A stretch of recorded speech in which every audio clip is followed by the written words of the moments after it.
Good day to all. This is our discussion for review for corporate governance. I'm pretty sure that you already have working knowledge about what corporate governance is all about, especially for those who are done with corporate governance and corporate social responsibility. Or for some, they have like good governance and CSR or corporate social responsibility course. So, corporate governance, as defined, is the application of best management practices, compliance of the law in true letter and spirit, and adherence to ethical standards. So, these three areas actually are being anchored upon. We have to apply the best management practices. If there's law, we have to comply and we adhere to the ethical standards. For these reasons, effective management and distribution of wealth and discharge of social responsibility for sustainable development of all stakeholders. If you can notice, this is all about the management as a whole or overall, if being effective, and then the wealth that's being distributed properly. Then, along with, is a highlight for social responsibility together with that, so that there would be sustainable development for all stakeholders or those who have some stakes or reasons of doing business and being connected with the organization. So the conduct of business is in accordance with shareholders' desires, because whether we like it or not, whatever purposes the organization or business would be, the primary objective is to maximize wealth, especially for the managers or the management's part, and that is to maximize the wealth of the shareholders while conforming to the basic rules of the society embodied in the law and local customs. So bottom line, whether we like it or not, whether we do business, and then whether we are just doing the nonprofit aspects or we are having primary objective as other than profit, because again, as nonprofit organizations, so we are still doing the shareholders' desires or stakeholders' stakes again and reasons why they are with the organization. But then, bottom line, there is a balance among those aspects or factors. Corporate governance would involve relationships among various participants, known as shareholders, of course, or stakeholders, in determining the direction and performance of a corporation. Effective management would be the best possible combinations of relationships among these particular shareholders, whether internal and external of the organization. So the shareholders, managers, the BODs, employees, customers, creditors, suppliers, and the community as a whole. Why corporate governance? We're doing this because this is a part of the requirements should we get external finance, or if you would like to get sources of financing from outside the organization in the form of, for example, stock or shares financing and bonds, then we can also consider the lower costs of capital, so lower interest if we have good corporate governance. We manage the corporation properly, so that will be looked upon in the evaluation of the credit standing of a corporation. Improved company performance as a whole and sustainability that the business or corporation can exist and can operate in the long term or long run. There would be higher firm valuation in terms of its book value or market value, and also the share value or performance. In terms of corporate crisis and scandals, will have the reduction of those risks. Principles of sustainable development of all stakeholders, ensure growth or ensure that all individuals involved are actually benefited in the process. Then effective management and distribution of wealth, as discussed, we cannot have 100% fair distribution or equal to wealth, but at least we are actually able to reach or get close to what is desired for all stakeholders. Then effectiveness in the management would be being able to achieve the objectives as desired or being able to achieve the objectives. We can also incorporate efficiency if we would like to, and that is with respect to the least amount of resources consumed without sacrificing the quality then. After that is discharge of social responsibility, that Whether we like it or not, we are part of the society as a whole. So we have our responsibilities also to be discharged. Then the best management practices should be applied. We again comply with the law in letter and spirit, and we follow the ethical standards. Here are our four pillars of corporate governance: accountability, fairness, transparency, and independence. And these are defined further on.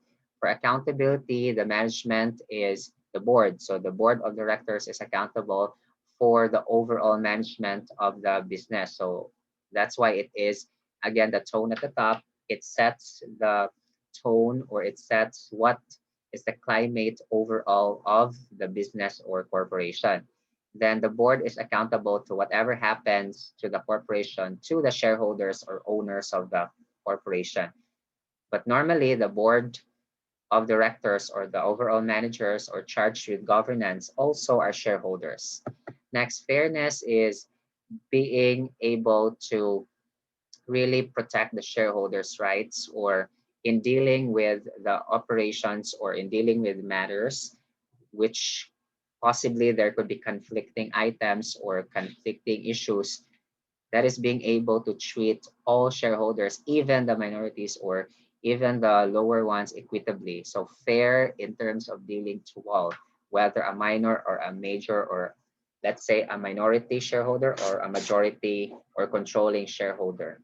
Then provide effective redress for violations. In cases of violations of the corporate charter or laws and regulations, then the respective aggrieved parties have certain people to report to, and they can be given remedies for such, or answers, whether that's immediate or far from the schedule.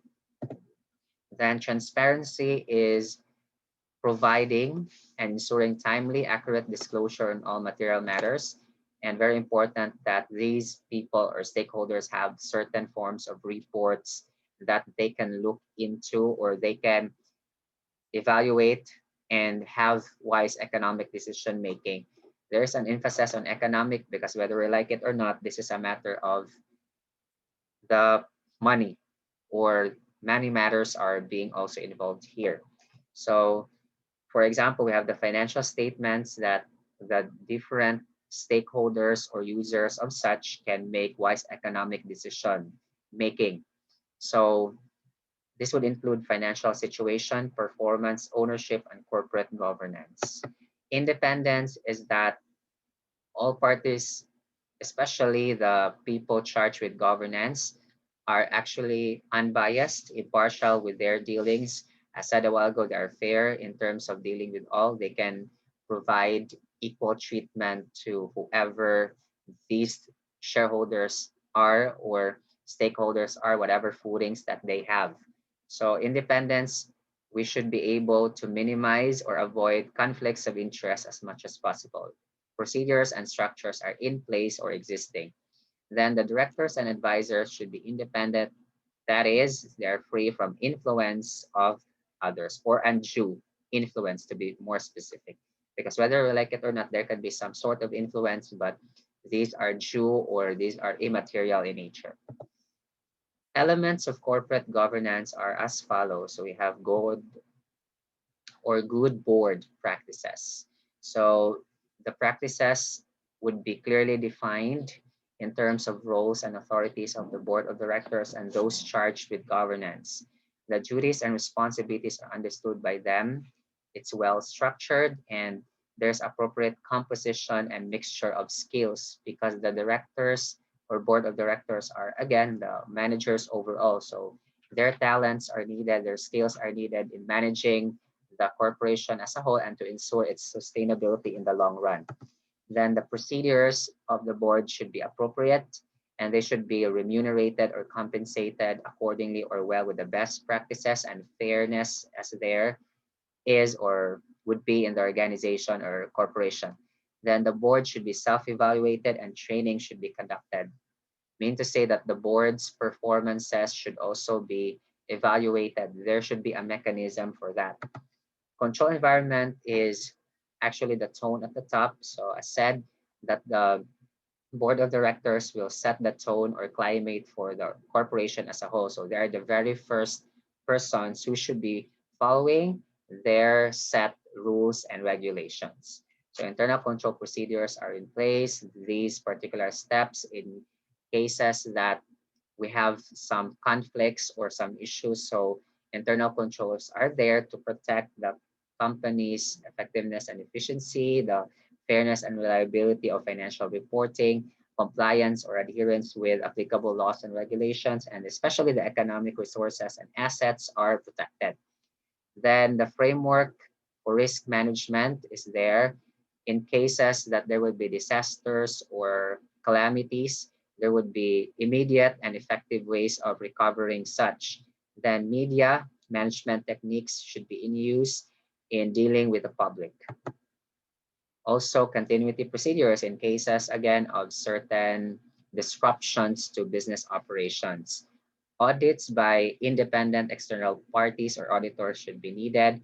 And for audit committee, especially for internal audit and even external audit in which the findings will be communicated upon, there should be that. For control environment, it's quite long. In addition, we have the internal audit function, still independent, even communicating to the audit committee who is not doing or not performing any line function in the organization. Then MIS should be established as well as the compliance function. In fact, for certain organizations or corporations, they have separate departments for these. Transparency in terms of disclosure should be there, including financial and non-financial information and financial statements also, in accordance to international financial reporting standards. Then registry or compliance with certain government regulatory agencies should be filed up to date. Then high quality annual report should be published, also audited, and for organizations that are really doing their businesses in major scale online or in a web-based environment, there should also be web-based disclosure, especially for company websites. Published and audited financial statements and financial reports, for example, can be downloaded from their websites. Then shareholder rights should be well defined, including the minority again and the controlling shareholders. It should be or they should be formalized.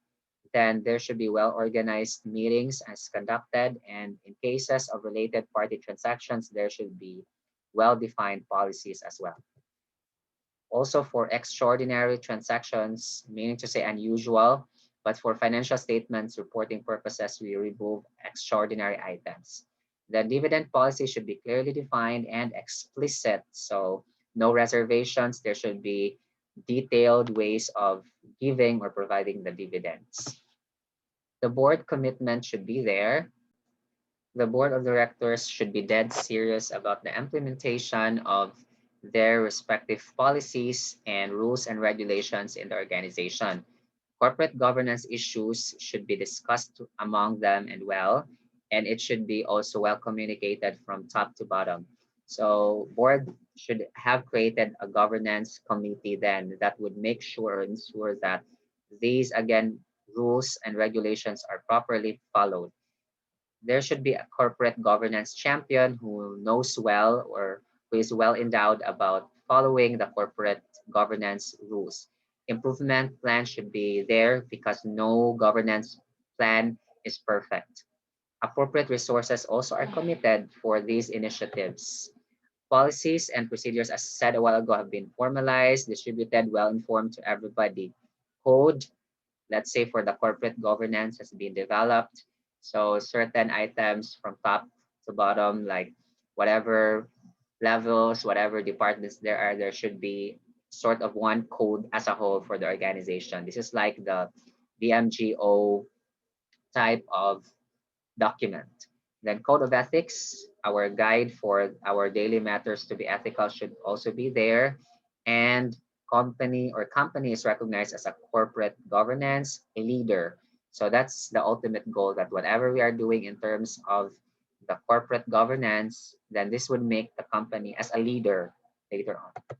Other entities, aside from what I've said, the business or corporations will also be applying the corporate governance principles. This is applicable to all types of organizations, not just the private, but this also includes the public, the government.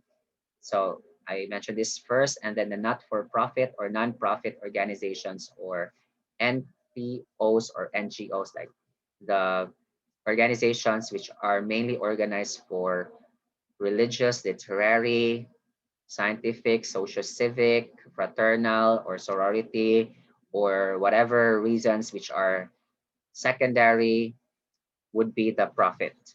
But then the primary would be other than profit. So schools, hospitals, pension funds, state-owned enterprises, or the government enterprises. This ends for our review for corporate governance. Hopefully you learned something for this session. Thank you very much to all, and God bless.